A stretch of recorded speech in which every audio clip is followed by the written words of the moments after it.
trânsito é um espaço que precisa ser democrático, inclusivo, onde todas as pessoas, sem qualquer distinção, tenham o direito de se locomover com segurança, autonomia, dignidade.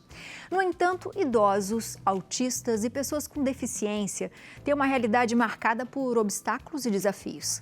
E para nos esclarecer um pouquinho mais sobre esse assunto, a gente conversa com o diretor da Comissão de Direito de Trânsito da OAB de São Paulo, doutor Antônio José Dias. Doutor, seja muito bem-vindo à nossa casa. Boa tarde. Obrigado, boa tarde. Bem-vindo, doutor. Obrigado. Estávamos conversando sobre moda, eu, doutor. Ah, é? Sobre camisas slim, essas coisas todas. Bem-vindo. Antes de entrar no ar, a gente estava falando sobre como veste ou não. A dúvida é, obrigado. Entendi. É isso, Biane. Vamos trocando uma ideia aqui. Doutor, quando a gente fala sobre as leis, principalmente para idosos, deficientes, autistas, acho que as pessoas pensam direto nas vagas, Sim. né? Mas é muito mais amplo do que isso, né, doutor? Sem dúvidas. O trânsito tem que ser inclusivo. E para ser inclusivo, ele tem que abarcar todo mundo. E até o PCD, o idoso, inclusive o autista. Hoje em dia nós temos vários diagnósticos de autistas saindo. Então nós temos uma gama que antes a gente não tinha, quando o código foi feito lá atrás, em 1997. Então hoje em dia, com essa consciência melhor do que é o autismo, a gente pode ter pessoas que antes não eram consideradas, e aí para ter, por exemplo, uma identificação no carro para aquele autista que sofre com barulho. É interessante para que a pessoa atrás tenha uma consciência, ela está dirigindo, a pessoa da frente está devagar, mas ela vê lá aquele adesivo autista, para ela ter consciência de não buzinar, porque pode assustar uma criança que está no carro, no banco de trás, ou no banco, ou até mesmo o motorista, porque o autista ele não é limitado. Nós temos várias fases do autismo, né? Nós temos autismo de nível 1, 2 e 3, e aquele de nível 1, ele pode tirar habilitação. Então, quando ele se identifica no trânsito, ele está dizendo, olha, eu tenho uma tipia aqui e eu gostaria de ser respeitado por isso. E a buzina, às vezes, pode assustar. Para a gente que é normal, já se assusta quando está dirigindo, imagina para um autista que tem uma sensibilidade maior na audição. E outra que a gente está identificando o autismo hoje cada vez com mais idade, né, Abel? Muitos adultos estão identificando isso e já tem habilitação, a identificação tardia, o diagnóstico tardio, porque a pessoa sempre viveu com aquelas estiopias e aí acaba fazendo o seu teste e fala, poxa, hoje eu entendo porque na minha juventude eu não conseguia fazer tal coisa e ela é autista. Então, além da vaga especial, que é importante a gente dizer que no Código de Trânsito Brasileiro, a gente só tem a vaga especial para o idoso e para o PCD. O autista está se criando, algumas cidades já criaram as vagas, daí vocês têm em alguns shoppings, em alguns estacionamentos que tem vagas exclusivas para autista, uso obrigatório do cartão CPTEA. Mas a lei, ela só traz duas situações. A do motorista idoso e a do PCD. E a do idoso é muito legal hoje, porque a gente consegue fazer pelo próprio aplicativo do Detran do Estado de São Paulo. Você não precisa, antigamente a gente precisava, o idoso quando fazia seus 60 anos, hoje 60 anos já é muito mais jovem, mas ele fazia 60 anos, ele tinha que ir até a Secretaria de Mobilidade Urbana da cidade para poder pegar a carteirinha. Hoje não, hoje ele entra no aplicativo do Detran do Estado de São Paulo, se a habilitação dele for daqui, já está lá que ele tem 60 anos, ele imprime em casa, imprime onde conseguir colocar, imprimir e coloca no painel do veículo. Aí ele pode usar a vaga de idoso sem problema nenhum. Para o PCD, aí, por exemplo, quando você tem um carro que ele é dirigido por uma pessoa que não tem necessidade especial, mas ele tem um filho com PCD ou ele tem um filho autista, ele precisa ir até a Secretaria de Mobilidade Urbana para pegar o cartãozinho de PCD e para poder usufruir. E lembrar que estacionar em vagas de idoso ou de PCD é falta grave no Código de Trânsito Brasileiro. Você vai tomar uma multa. Mesmo dentro de um shopping? Mesmo dentro de um shopping, porque a mudança que nós tivemos no Código de Trânsito Brasileiro algum tempo atrás, ela incluiu os estacionamentos particulares no rol. Então, assim, o que eles falam? Tem que ter pelo menos 2% da vaga. Geralmente, você vai ter sempre uma vaga para o PCD, uma vaga para o idoso. Se você para lá e você não pode, você pode ter seu carro guinchado e vai receber a multa sim, porque você não estacionou e se você estacionar e esquecer de colocar o cartão, também vem a multa. Depois você recorre e fala, olha, eu sou idoso, eu sou PCD, esqueci de colocar o cartão. Aí a prefeitura vê se dá ou não. E isso pode acontecer, por exemplo, como a gente sabe que hoje não tem tantas vagas ainda para autistas, tem lugares que ainda não tem. Ele pode, de repente, a mãe de uma criança autista estacionar numa vaga PCD, por exemplo, doutor? Então, o autista ele não é considerado como PCD dependendo do grau dele, porque ele precisaria ter o cartão. Eu não recomendaria, entendeu? A gente tem a condição do autista, em alguns shoppings já tem a vaga, e é bom para a pessoa respeitar. Por quê? O autismo ele não é visível. Às vezes uma criança no grau 1, no nível 1, ela tem todas as coordenações, mas ela não demonstra ser autista. Então, quando você vira um carro estacionado numa vaga que tem o cartãozinho, respeite, porque ali dentro pode ter uma criança com autismo ou até mesmo, hoje em dia, um adulto que foi diagnosticado tardiamente. É importante o respeito. Com certeza. Doutora, a gente tem um depoimento aqui, acho que é legal a gente assistir para a gente entrar em outros assuntos. Pode ser? Vamos sim. Então vamos lá. Olá, eu sou a Cinti Lilian de São Paulo e gostaria de compartilhar com vocês a minha jornada como condutora PCD.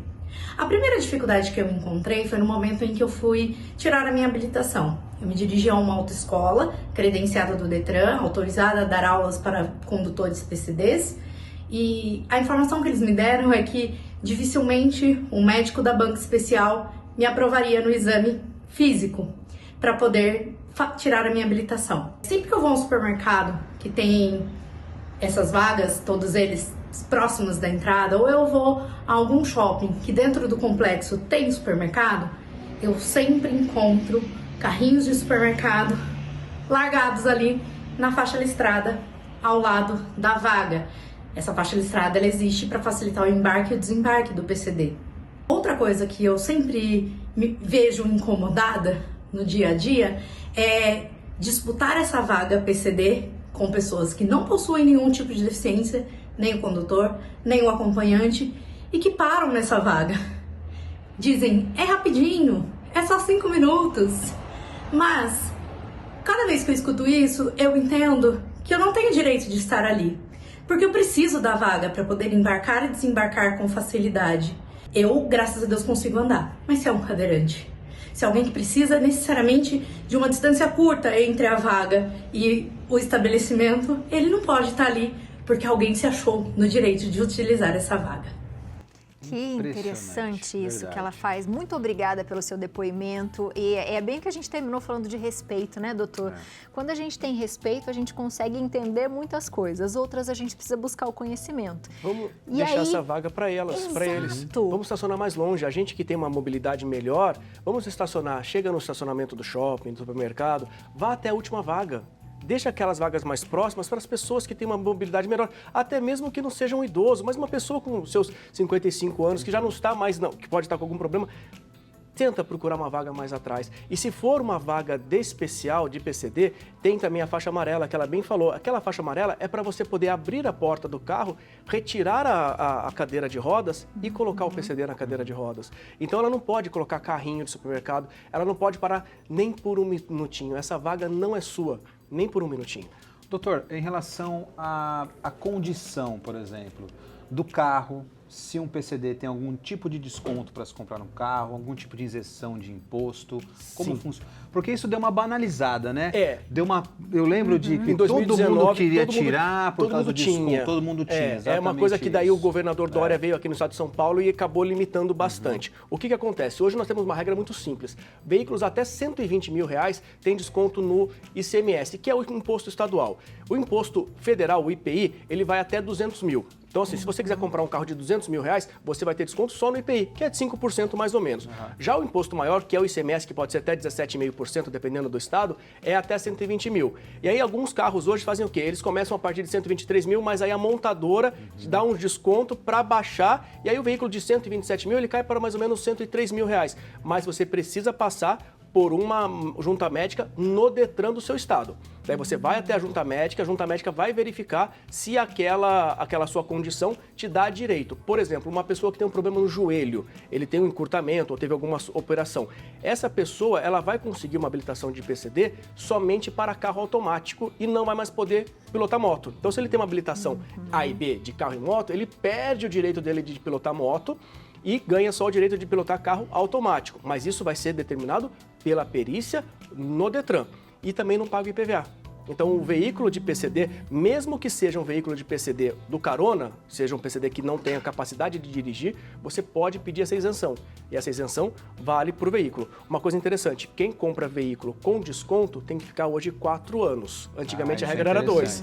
Então, se você pegar hoje um carro de R$120 mil por 107, 103 mil, você vai ficar com ele 4 anos. Porque antigamente, como tinha banalizado, as pessoas pegavam, passavam 2 anos, que era o prazo mínimo, vendia o carro e trocava e assim ia ganhando dinheiro.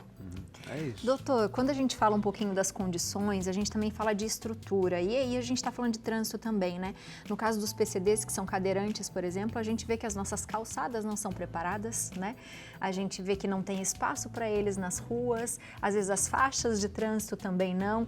Como que a gente pode melhorar isso? Como que a gente consegue incluir as pessoas se a gente ainda falta esse tipo de estrutura, Até doutor? o transporte público, né? Sim, o transporte público ele já é obrigatório desde a lei do PCD, de salvo engano, 2015, 2016, que fala que o transporte público tem que ser adaptado. Então hoje nós temos muito mais ônibus já adaptados, mas ainda temos os ônibus antigos. E aí a questão das calçadas também. Nós temos, infelizmente, o nosso Brasil ele foi feito de uma maneira que não pensou no pedestre. Lá atrás, aí era para as carroças e tudo mais. Isso foi evoluindo até que hoje a gente tem calçamento em algumas cidades já perfeitamente montadas, mas tem também a falta, por exemplo, na minha cidade, Taubaté, que todas as calçadas são estreitas. Lá a gente tem poste numa calçada estreita que não passa nem a pessoa andando. Imagina um PCD. Isso então, é muito comum no interior. É muito comum no interior. E aí a gente precisa pensar numa política pública de tirar os veículos para que os pedestres possam usufruir disso. E aí colocar calçadas mais largas, adaptação para baixar a lombada, para baixar a guia para a pessoa poder atravessar. E lembrar sempre que, infelizmente, por eles terem uma condição menor do que a gente, nós que não temos nenhum problema, nós precisamos trabalhar pensando neles. Então, se você vira algum PCD, ou até mesmo um PCD, um cego, para atravessar a rua, tente ajudar, porque eles vão estar numa situação um pouco menos favorável do que nós temos. Perfeito. E para a gente falar em inclusão, a gente tem que falar de respeito, né, doutor? Quando isso não acontece, multa. O que mais pode acontecer? Então, a questão é a seguinte, você tendo, no caso de parar numa vaga especial, você vai ter a multa e vai ter a remoção do veículo. Isso daí é importante. De novo, também dentro de shopping. Eu vou parar aqui só um minutinho, pisca-alerta. Pisca-alerta não faz o seu carro sumir. Você está errado. Então, assim, se você for parar numa vaga, tenha consciência de que você está errado e você pode atrapalhar. Mas nesse momento que eu fui, ninguém apareceu. Isso é falta de respeito consigo mesmo, porque você não está respeitando a regra que se aprendeu na autoescola. E aí o outro que não vai poder usufruir, como ela mesmo disse, ela vai ter que procurar uma vaga, ela pode andar, mas e se o cadeirante não pode? Então tentar, o trânsito, eu sempre digo, o trânsito ele é educação. Se você é educado no trânsito, o trânsito ele vai fluir melhor, o respeito ele vai vir. E se nós ensinarmos as crianças hoje, nós temos uma geração futura, daqui a 10, 20 anos, muito melhor do que a nossa que está aqui hoje. E aí tendo respeito sempre, não importa se a vaga é de idoso, não importa se a vaga é de autista, não importa se a vaga é de PCD. Se você não está incluído nessas 3 categorias, você não pode usar. Nem por um minuto. Acho que é isso. Pensar dessa forma, né? Acho que é Exatamente. o mais simples possível, né? E ter Isso bom aí. senso, né, doutor? Sim, É bem isso. Se eu estou num lugar e eu sei que esse lugar é frequentado por pessoas, de repente, com mais idade, né? Vamos estacionar mais longe, deixar essa vaga para as pessoas, para crianças, para mães que estão grávidas, por exemplo, enfim, várias outras coisas, né, doutor? Isso mesmo. Muito obrigada, Eu que viu? agradeço, viu? Obrigado, sempre doutor. excelente quando o doutor vem, né? A gente começa a falar de um assunto, você explica tão bem, doutor, que dá pra gente ficar horas aqui, viu? Muito Obrigado. obrigada. Próxima vez a gente vai trazer você falar de moda. Roupas fit. Acho justo. Você de casa, aproveite para seguir o doutor na internet, @adv.diasjunior. Obrigada, doutor, mais Muito uma obrigado. vez. Doutor, muito obrigado.